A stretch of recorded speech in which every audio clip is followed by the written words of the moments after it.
And இப்போ உங்க character இப்ப சொல்லும் போதே வந்து நிறைய நல்ல ஆர்டிஸ்ட் இருக்கிற ஒரு சிலர் சிறகடிக்க ஆசை பார்க்கலாம், எல்லாருமே நல்ல ஆர்டிஸ்ட் இருப்பாங்க.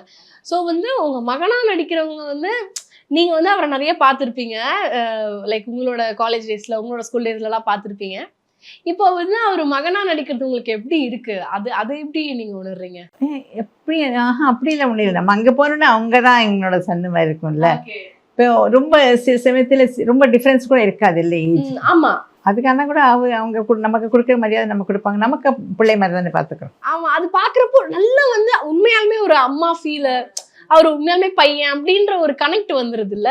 அண்ட் அவங்க எல்லாம் எப்படி இருப்பாங்க? அண்ட் உங்க மருமக வந்து நீங்க பயங்கரமா அவங்க எல்லாரையும் ரோஸ்ட் பண்ணாங்கன்னா அவங்களையும் வந்து நீங்க தான் திட்டுவீங்க. ஆனா அவங்களையுமே வந்து நீங்க ஒதுக்கலாம் மாட்டீங்க, ப்ராப்பரா அவங்கள வந்து வழி நடத்தணும் அப்படின்னு நினைப்பீங்க. அது நம்ம அவங்க தனியா இருந்தா பெட்டர் இருந்தாலே நம்ம வேற இடத்துக்கு போயிடுறோம்.